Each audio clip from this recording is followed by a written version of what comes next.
Baik, Assalamualaikum warahmatullahi wabarakatuh. Perkenalkan, kami dari kelompok yang beranggotakan Arda Dana Putra dan dengan saya sendiri Ahmad Amar Musyafa akan mempresentasikan hasil hasil kerja kelompok kami yaitu tentang review artikel dari jurnal internasional berjumlah 5 artikel. Dalam review artikel kali ini kami menganalisis atau mereview 4 poin saja yaitu abstrak, pembahasan, kelebihan, dan kekurangan artikel. Baik, tanpa berlama-lama lagi, marilah kita beranjak ke artikel yang pertama. Untuk artikel yang pertama, yaitu berjudul A Survey on Deep Learning Based Automated Essay Scoring and Feedback Generation dari jurnal Artificial Intelligence Review yang dipublikasikan pada tahun 2025. Next. Untuk review di poin abstraknya, yaitu yang pertama, abstrak pada artikel ini meneliti tentang kemampuan AIS berbasis deep learning untuk penilaian esai otomatis. Yang berikutnya, sistem AIS juga menghasilkan umpan balik otomatis bagi penulis esai.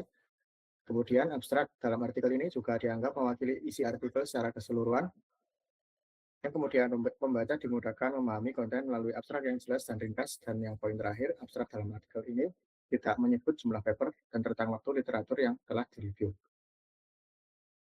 Untuk bagian pembahasan, yang pertama, kekuatan struktur dan pembahasan dalam artikel ini yaitu sudah sangat komprehensif dengan kategorisasi sistematis dan dari essay representation hingga AIS. Kemudian untuk kualitas penjelasan teknis dalam pembahasan ini sudah merepresentasikan secara kronologis dan deep learning methods detail, namun masih kurang dalam bahasa kompleksitasnya. Kemudian untuk poin berikutnya, yaitu poin yang terakhir, untuk evaluasi bagian inti survei dalam pembahasan artikel ini, pada bagian AE sudah sangat kuat. Sementara automated feedback generation masih sangat singkat, meskipun masuk ke dalam kategori yang sangat penting. Kemudian kelebihan yang dimiliki oleh artikel ini yaitu yang pertama, cakupan yang komprehensif. Survei mencakup seluruh aspek AS dari representasi hingga evaluasi. Kemudian bagian identifikasi research gap, penulis masih menyoroti feedback generation sebagai area yang masih kurang diteliti. Kemudian yang ketiga, visualisasi pendukung dalam artikel ini yaitu dibantu dengan diagram dan tabel untuk memperjelas pemahaman pembaca. Kemudian bagian yang terakhir yaitu keterbaruan teknologi. Artikel ini mencakup perkembangan terbaru seperti Transformer dan GPT. Kemudian untuk kekurangan dalam artikel ini, poin yang pertama yaitu masih kurang jelasnya seleksi paper karena mekanisme pemilihan paper yang tidak dijelaskan secara eksplisit dalam artikel. Kemudian minimnya isu etis dan reproducibility yang tidak membahas reproducibility krisis, bias, maupun fairness. Kemudian yang terakhir, kekurangan dari artikel ini masih minimnya panduan praktis dan tren. Tidak ada panduan implementasi atau analisis dan performa yang dimiliki dalam artikel ini. Kemudian untuk artikel yang kedua ada fine-tuning ChatGPT for automatic scoring yang berasal dari jurnal Computers and Education Artificial Intelligence yang dipublikasikan pada tahun 2024. Untuk bagian abstrak ini, abstrak sudah menjelaskan fokus studi pada fine-tuning GPT 3.5 untuk penilaian sains. Kemudian abstrak menyebut penggunaan 6 tugas penilaian sebagai sumber data utama. Kemudian abstrak menegaskan pelatihan model memakai respons siswa dan skor ahli. Kemudian abstrak membandingkan GPT 3.5 terlatih dengan model BERT berbasis fine-tuning. Dan yang poin terakhir, abstrak melaporkan peningkatan akurasi GPT 3.5 sekitar 9,1% di atas BERT. Untuk pembahasan dalam artikel ini, yang pertama, kekuatan temuan empiris dalam pembahasan, yang menunjukkan bukti kuat bahwa fine-tune GPT 3.5 melampaui BERT, terutama pada tugas multi-kelas ataupun multi-level. Kemudian, analisis penulis terhadap peran fine-tuning, penulis menafsirkan hasil dengan tepat, menekankan pentingnya adaptasi domain, serta menjelaskan variasi performa antar tugas. Kemudian, pada poin yang terakhir, kontekstualisasi dan kritik terhadap isu etis, pembahasan menguatkan hasil dengan literatur AI pendidikan, namun tetap menyoroti tantangan seperti transparansi, fairness, dan juga kebutuhan data domain yang representatif. Kemudian kelebihan yang dimiliki dalam artikel ini yaitu yang pertama, relevansi data pendidikan nyata yang menggunakan dataset siswa sekolah menengah untuk tugas konstruktif sehingga relevansinya tinggi. Kemudian peningkatan performa signifikan dengan menunjukkan kenaikan akurasi sekitar 9-10% yang menegaskan potensi praktis model.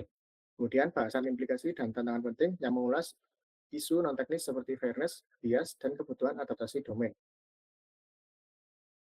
Kekurangan yang dimiliki dalam artikel ini ada yang pertama, ruang lingkup domain yang masih terbatas, yang hanya mencakup tugas sains tertentu sehingga generalisasi ke domain lain masih belum jelas. Kemudian keterbatasan pada variasi bahasan siswa yang belum mendalam tentang penanganan jawaban yang sangat berbeda atau kreatif. Dan yang terakhir, minimnya elaborasi interpretabilitas model dari aspek transparansi dan alasan model memberi skor kurang dijelaskan secara teknis. Kemudian untuk artikel yang ketiga yaitu Applying Large Language Models and Chain of Thought for Automatic Scoring dari jurnal yang sama yaitu Computers and Education Artificial Intelligence yang dipublikasikan pada tahun 2024. Abstrak dalam artikel ini menyoroti penggunaan GPT 3.5 dan juga GPT-4 untuk penilaian respon sains. Kemudian abstrak juga menjelaskan penggunaan 6 strategi prompt dengan metode COT dan rubrik WRP-RT. Kemudian abstrak menyebut penggunaan dataset 1.650 respons dari 6 tugas sains. Abstrak juga melaporkan peningkatan akurasi hingga 13,44% dengan COT dan rubrik. Kemudian yang terakhir, abstrak menegaskan keunggulan GPT-4 serta potensi penilaian AI yang explainable. Dari aspek pembahasan artikel, yang pertama, kekuatan dalam metodologis, yang memanfaatkan dataset siswa nyata, 6 strategi prompt, dan juga pendekatan WRP-RT yang membuat proses penilaian lebih terstruktur dan valid. Kemudian, temuan eksperimen yang konsisten dan informatif, yang dimana menggunakan view shot, COT dengan rubrik, serta konteks domain terbukti, meningkatkan akurasi dengan GPT-4 dan greedy sampling untuk menunjukkan performa yang terbaik. Kemudian, pemahaman mendalam terhadap peran reasoning. Pembahasan menegaskan pentingnya reasoning path, eksplisit dan konteks domain khusus untuk meningkatkan transparansi serta keandalan penilaian berbasis large language model. Kelebihan yang dimiliki oleh artikel yang pertama yaitu pendekatan metodologis yang inovatif yang menggunakan WRP-RT sebagai kerangka prompt engineering yang sistematis untuk kebutuhan pendidikan.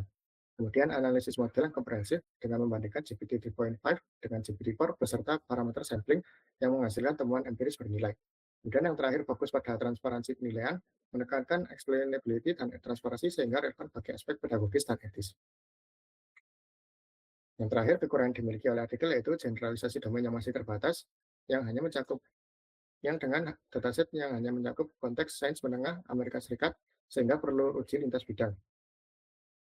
Kemudian ketiadaan perbandingan dengan model non-LLM yang tidak menyertakan pembanding seperti BERT dan atau Sci-Edbert.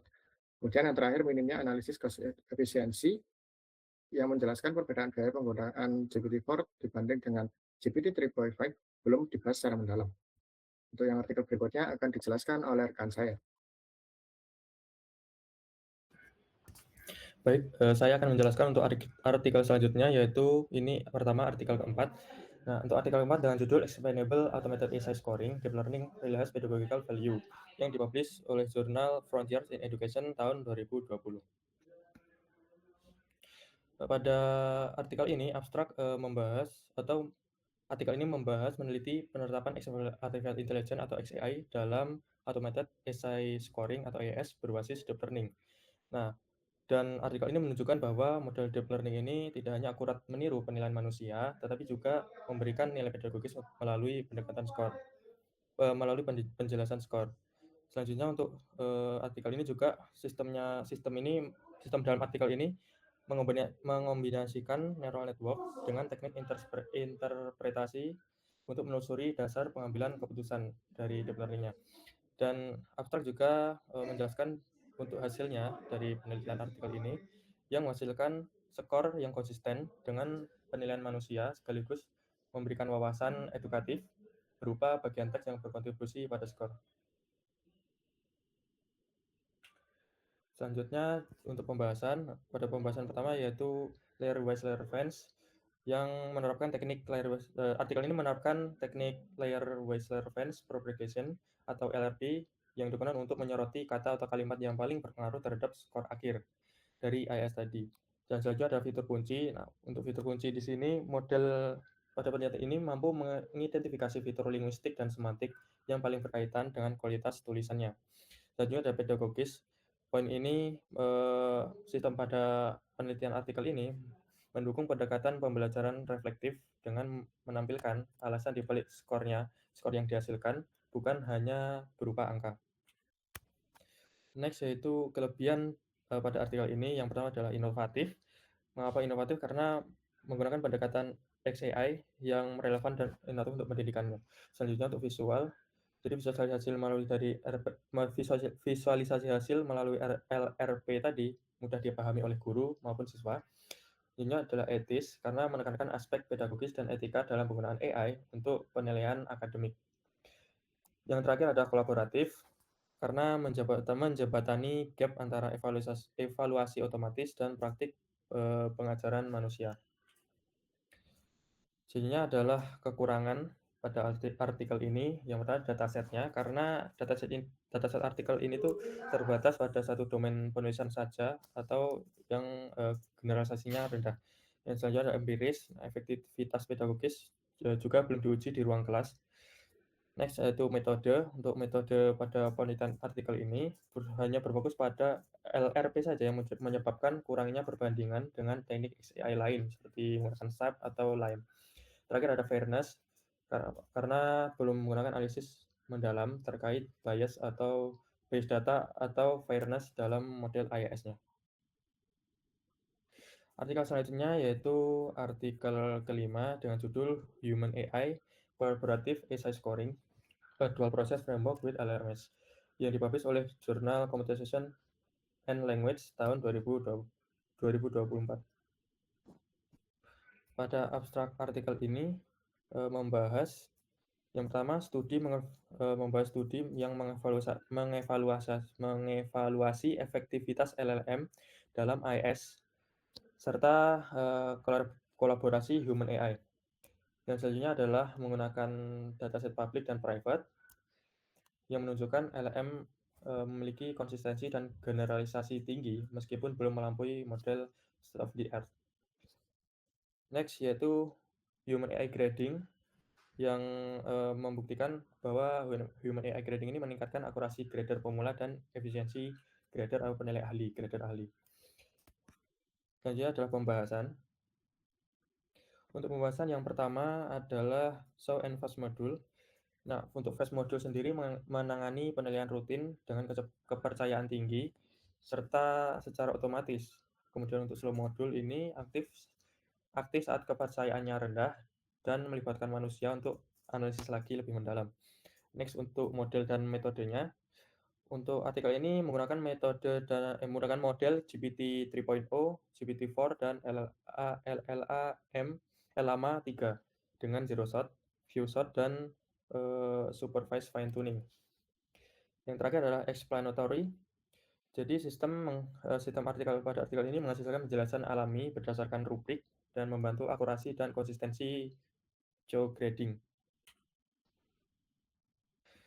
Untuk kelebihan pada artikel yang kelima adalah pertama teoritis karena menggunakan integrasi teori dual proses yang memperkuat dasar konseptual kolaborasi human AI dan AIS. Yang selanjutnya adalah transparansi.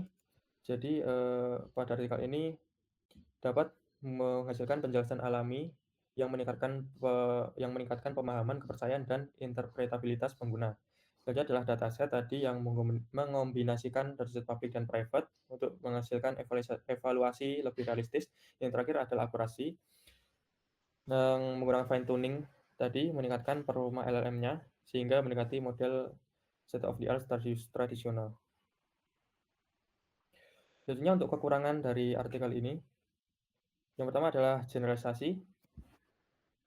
Nah, jadi dataset tadi yaitu ada public dan private. Nah, untuk yang private tadi hanya mencakup dua ujian saja, dua ujian di Tiongkok. Kemudian untuk yang kedua adalah interaksi. Jadi kekurangan yang kedua ini studi co-grading-nya belum menggali interaksi kognitif manusia AI atau human AI-nya secara mendalam. Yang ketiga reliabilitas. Jadi belum membahas strategi koreksi jika AI ini menghasilkan feedback atau balik salah atau yang menyesatkan. Yang terakhir adalah bias. Jadi potensi bias AI ini masih belum dievaluasi secara komprehensif. Baik, sekian presentasi untuk review artikel dari kami, Ahmad Amar Musyafat dan juga Arda Ardana Putra Gustafada. Terima kasih. Wassalamualaikum warahmatullahi wabarakatuh.